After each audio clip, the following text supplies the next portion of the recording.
বন্ধুরা, এই যে বস্তার মধ্যে এগুলো কী বলুন তো? এগুলো সব বাড়ির গোবর সার। হ্যাঁ বন্ধুরা, এর তলায় দেওয়া রয়েছে খড় এবং অল্প পরিমাণে ঘাস, তার উপর গোবর সার। আর এইভাবেই কিন্তু আমি বস্তাগুলো তৈরি করে নিই শাকসবজি লাগানোর জন্য। আর সত্যি কথা বলতে, এই যে দেখুন, গোবর সারে কিন্তু প্রচুর পরিমাণে সুন্দর সবজি হয়। দেখেছেন এখানে আলুটা কত সুন্দর হচ্ছে।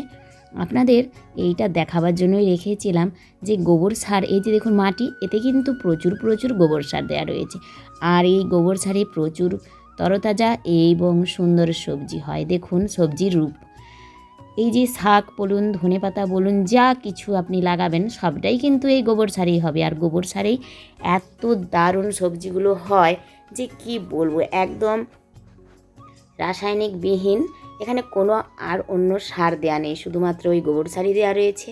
আর গ্রামের বুকে এই গোবর সারগুলো তো ফ্রিতেই পাওয়া যায় না, 100 টাকা দিলে অনেক অনেক পাওয়া যায়। মানে প্রায় একটা বড় বস্তার 1 বস্তা গোবর সার আপনি 100 টাকাতে পেয়ে যাবেন।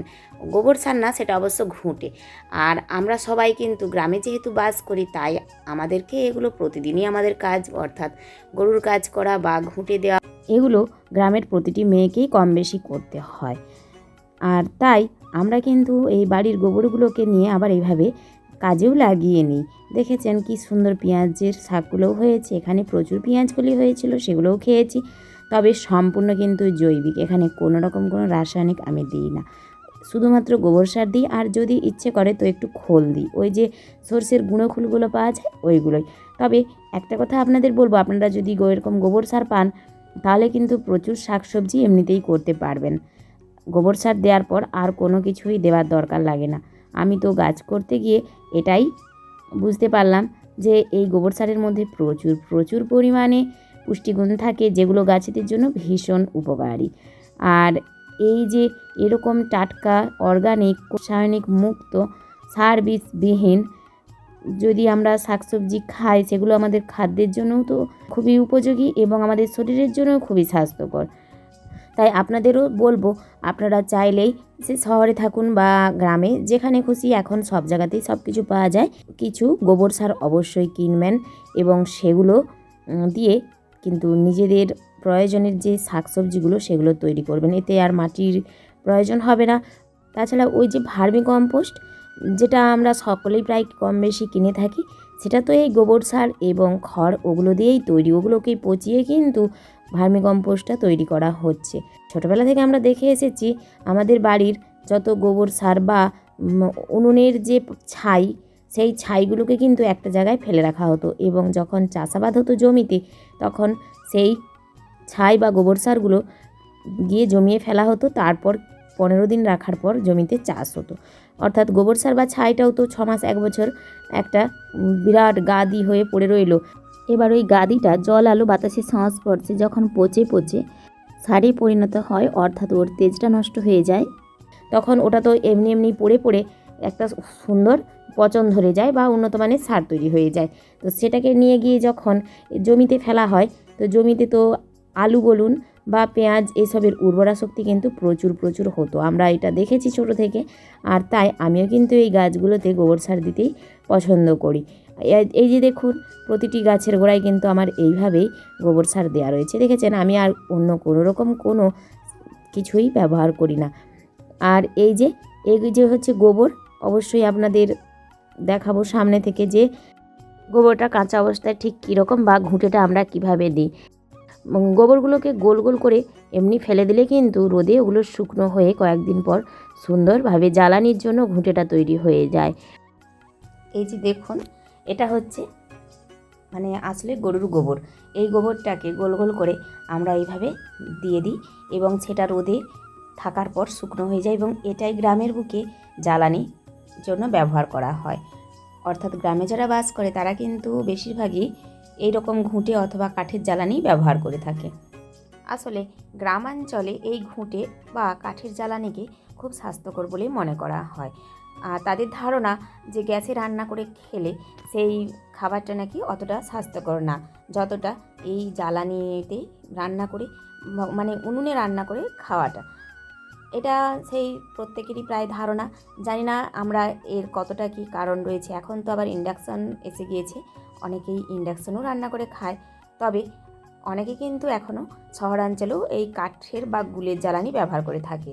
আর গ্রামের মানুষ এরকম টাটকা তরতাজা রাসায়নিক মুক্ত সবজিগুলো খায় বলেই কিন্তু অনেকটাই ভালো থাকে, অর্থাৎ তাদের শরীর এবং স্বাস্থ্য অনেকটাই ভালো থাকে, যেটা শহরের মানুষদের অতটা ভালো থাকে না।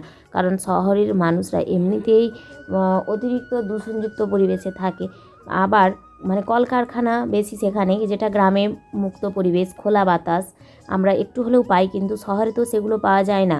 তারপর আমরা যে শাকসবজিগুলো খাই সেগুলোও কিন্তু কিছুটা হলেও রাসায়নিক মুক্তই।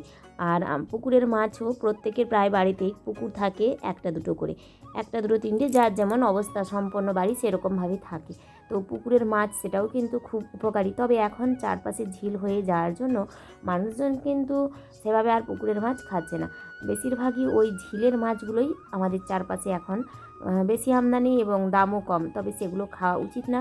যাদের বাড়িতে পুকুর রয়েছে আমি মনে করি তাদের নিজেদের পুকুরে মাছ চাষ করে খাওয়া অবশ্যই উচিত, এবং একটু অল্প জায়গা থাকলে এভাবে সুন্দর সুন্দর শাকসবজি ফলিয়ে, সেগুলো হোক না একটু পোকা বা একটু খারাপ, একটু বাঁকা কুঁজো, তো ক্ষতি কী, ওগুলো খেলে কিন্তু শরীরটা খুব ভালো থাকে। আর রাসায়নিক দেওয়া সবজিগুলো খেয়েই কিন্তু আমাদের এখন ক্যান্সার বলুন বা বিভিন্ন খারাপ খারাপ রোগের ঝুঁকি কিন্তু বেড়েই চলেছে। তো আমরা যদি নিজেরা নিজেদেরকে ঠিক রাখতে চাই তাহলে অবশ্যই আমরা সচেতন থাকলে নিজেদেরকে একটু হলেও ঠিক রাখতে পারি। এই যে মেজরিগুলো, এগুলো আমি আমার বাগান থেকে তুলেছি, প্রচুর মেজরি, যদিও এই মেজরির ভিডিওটা আলাদাভাবে আমার চ্যানেলে দেওয়া রয়েছে। এই যে এত মেজরি তুলেছিলাম সেদিন দেওয়া রয়েছে। আর এই যে ওলকপি সবই তুলেছি, এগুলো প্রচুর প্রচুর পরিমাণে হয় এবং এগুলো এতটাই টাটকা তরতাজা আর এগুলো এতটাই স্বাদযুক্ত যে যারা খায় একমাত্র তারাই বোঝে, তারা ছাড়া কিন্তু অন্য কেউ এর স্বাদ সত্যিই বুঝতে পারবে না। আর আজ আপনাদের একটা জিনিস দেখাই, ওই যে পেঁয়াজ কলি এবং ধনেপাতা তুলেছিলাম, এ দিয়েই বানাবো আজ ছেলের জন্য ডিম টোস্ট। হ্যাঁ বন্ধুরা, ছেলেকে শাকসবজি খাওয়াতে পারি না, সবুজ পাতাও কিছুতেই খায় না, তাই আমি সবসময় এরকমই চালাকি করি। আর সেই চালাকিটা আজকে একটু আপনাদের সামনে দেখিয়ে দিলাম। যদি আপনারাও পারেন, আপনারাও কিন্তু এইভাবে চালাকি করে ছেলেকে একটু সবুজ পাতা খাইয়ে দিতেই পারেন। বাড়িতে এত শাকসবজি লাগাই, অথচ ছেলেকে কোনো মতে খাওয়াতে পারি না। যদি মোমো খায় তখনই একটু খাওয়ানো যায়।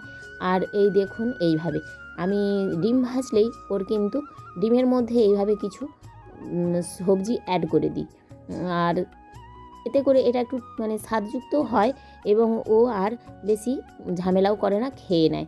তো বন্ধুরা, সবুজ শাকসবজি খাওয়া কিন্তু শরীরের জন্য খুবই উপকারী। আপনাদের বলবো আপনারা সবাই সবুজ শাকসবজি অবশ্যই খাবেন, কিন্তু সেটা একটু হলেও নিজের ছাদ বাগানে বা নিজের বাড়ির উঠোনে বা ছোট্ট কোনো কোথাও ফাঁকা জায়গা থাকলে সেখানে লাগান এবং নিজের শরীরকে সুস্থ রাখুন।